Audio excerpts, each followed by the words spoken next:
আসসালামু আলাইকুম। আমি কাজী শিফাত। আমি বর্তমানে চুয়েটের ইলেকট্রিক্যাল অ্যান্ড ইলেকট্রনিক ইঞ্জিনিয়ারিং ডিপার্টমেন্টে পড়াশোনা করছি।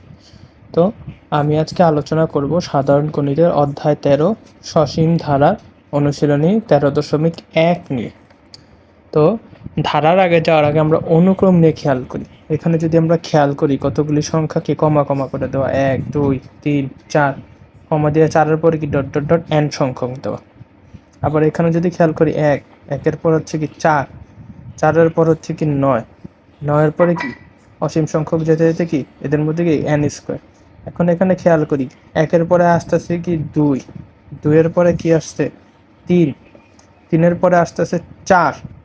মানে যতই আমরা সামনের দিকে যাচ্ছি ততই কি সংখ্যা এক করে বৃদ্ধি পাইতেছে। তো এক্ষেত্রে ধরলাম আমরা n সংখ্যক গেল। আবার এখানে যদি খেয়াল করি 1 4 9, এখন 1কে যদি আমরা স্কোয়ার করি তাহলে কি হয় 1 হয়। আবার 2কে যদি আমরা স্কোয়ার করি তাহলে 4 হয়। 3কে স্কোয়ার করলে কি 9। অর্থাৎ কি একের বর্গ, 2-এর বর্গ, 3-এর বর্গ, এরপরের সংখ্যাটি কি হবে অনুক্রমে স্বাভাবিক 4-এর বর্গ, যেহেতু কি এক করে বাড়তাছে আমার এখানে, তাহলে কি এদের মধ্যে সম্পর্ক কি n স্কোয়ার। আবার যদি আমরা খেয়াল করি কি 1 3 5, তারপরে কি আমাদের 1 3 5, তারপরে 7, এদের মধ্যে যদি আমরা খেয়াল করে দেখি আমরা এরকম একটা সম্পর্ক পাই 2n-1, এরকম একটি সম্পর্ক পাই। কিভাবে আমরা যদি n এর জায়গায় 1 বসাই 2 ইন্টু 1 মাইনাস 1 মানে কি 1। আবার যদি n এর জায়গায় আমরা 2 বসাই তাহলে 2 ইন্টু 2 4 মাইনাস 1 3। আবার যদি 3 বসাই 2 ইন্টু 3 মানে কি 6 মাইনাস 1 5। আবার n এর জায়গায় যদি আমরা 4 বসাই 2 ইন্টু 4 8 মাইনাস 1 কি থাকে 7। মানে কি এদের মধ্যে 2n-1 সম্পর্কটি দেখা যাচ্ছে। এখন আমরা যদি এই কমাগুলি সরায় দিই, ধারা মানে কি, ধারা মানে হচ্ছে কি অনুক্রমগুলি থেকে আমি যদি কমাটা সরায় দেই তাহলে আমরা কি পাবো ধারা। তাহলে আমরা কি পাই ধারা পাই একটা। কমাগুলি সরায় নিলে কি পাই আমরা এক একটা ধারা পাই। কমাগুলি সরায় আমরা যদি যোগ চিহ্ন বসাই তাহলে আমরা কি পাবো একটা ধারা পাবো। ঠিক আছে।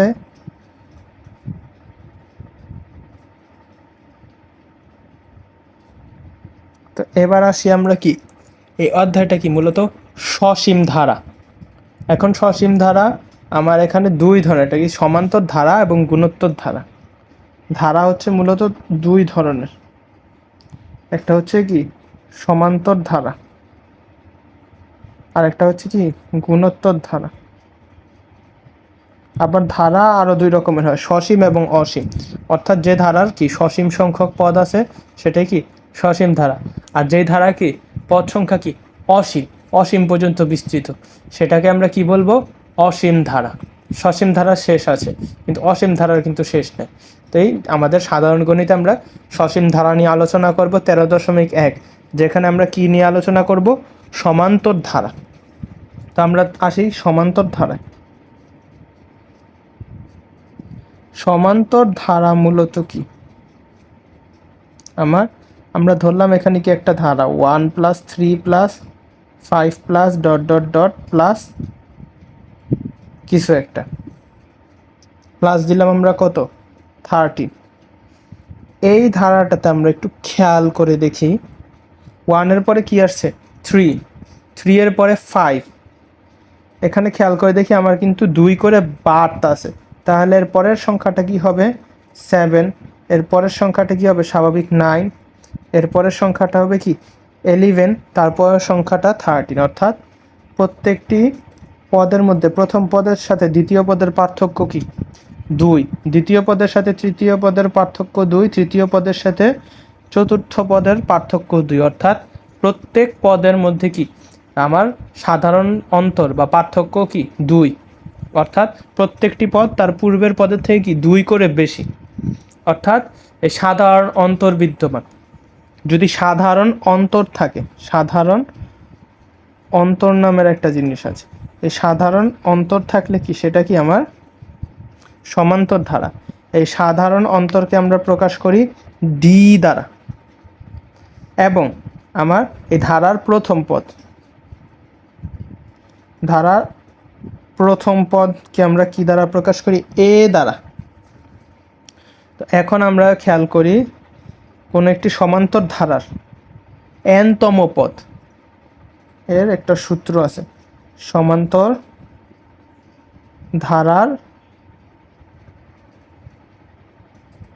n-তম পদ এর সূত্র হচ্ছে কি a plus n-1 into D, a plus n-1 into D, যেখানে a হচ্ছে প্রথম পদ, ডি হচ্ছে সাধারণ অন্তর, এবং n হচ্ছে কি আমার একটা n হচ্ছে কি কোনো একটা সংখ্যা বা কোনো একটা পদের সংখ্যা, যেমন পঞ্চম পদ বা ষষ্ঠ পদ এরকম।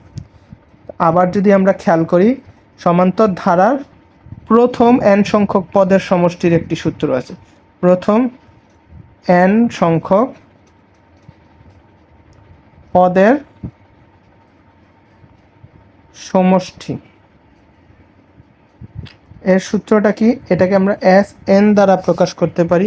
এস এন সমান সমান আমরা কি লিখতে পারি, সমান সমান আমরা লিখতে পারি n/2 into 2a plus n-1 into D. অর্থাৎ সমান্তর ধারায় আমরা কি মূলত দুইটা সূত্র নিয়ে আলোচনা করব, একটা হচ্ছে কি n-তম পদ, যেটা কি আমার a plus n-1 into D, আরেকটা কি n সংখ্যক পদের সমষ্টি, n সংখ্যক পদের সমষ্টি, যেটাকে কি দ্বারা প্রকাশ করি আমরা Sn, n/2 into 2a plus n-1 into D.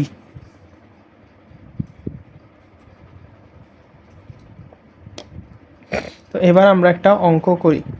আমার কি দেওয়া আছে, 1 plus 3 plus 5 plus 7 plus dot dot dot কি একটি সমান্তর ধারা।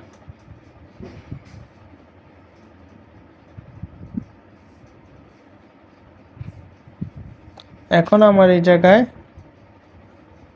1 নম্বরে বলছে কি আমার অষ্টম পদটি বের করো।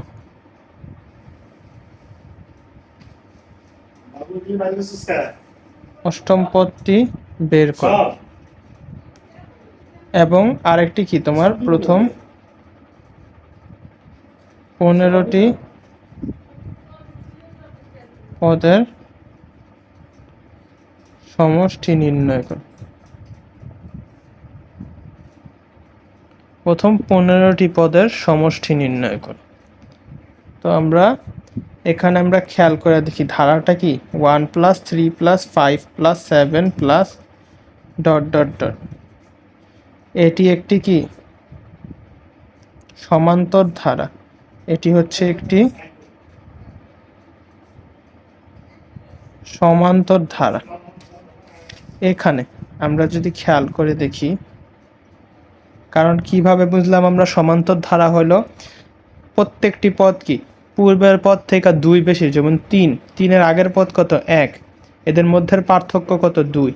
আবার 5 এর আগের পদটা কি 3, 5 এর সাথে 3 পার্থক্য কত 2। আবার 7 এর সাথে 5 এর পার্থক্য কত 2। এখানে যদি আমরা খেয়াল করে দেখি প্রথম পদ a সমান সমান কত 1, আর কি লাগবে আমার সাধারণ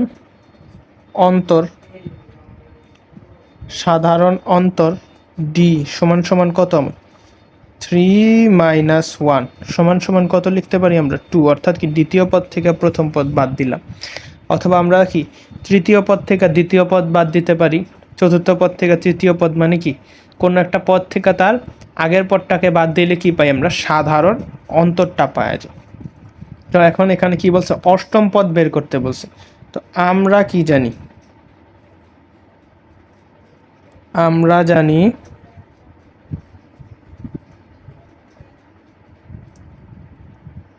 n-তম পদ সমান a plus n minus one into D.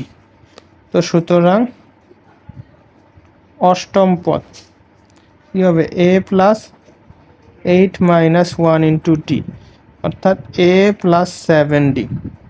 এর মান 1, 7 ইন্টু ডি এর মান কত 2, তাহলে এর মান কত হয় আমার 15। ঠিক আছে, আমরা যদি এর পরের ম্যাথটা খেয়াল করে দেখি কি বলছে আমার প্রথম 15টি পদের সমষ্টি। তো আমরা কি জানি প্রথম nটি পদের সমষ্টির সূত্র যদি আমার n/2 into 2a plus n minus 1 into D হয়, তবে আমরা কি লিখতে পারি প্রথম 15টি পদের সমষ্টি as 15 ধরতে পারি সমান সমান কি 15/2, n এর জায়গায় 15 বসায় দিই, 2a plus 15 minus 1 into D. তো এখানে কি 15/2, 2a প্লাস কি 14d। তাহলে এখানে কত হয় আমার 15/2, 2 ইন্টু 1 প্লাস 14 ইন্টু 2। তো এখানে আমার ক্যালকুলেশন করলে দাঁড়ায় সম্ভবত 225। 2 একে 2, 14 দুগুণে 28, 28 এবং 2 কত হয় আমার 30 হয়। তাহলে কাটাকাটি করলে 15 ইন্টু 15 225।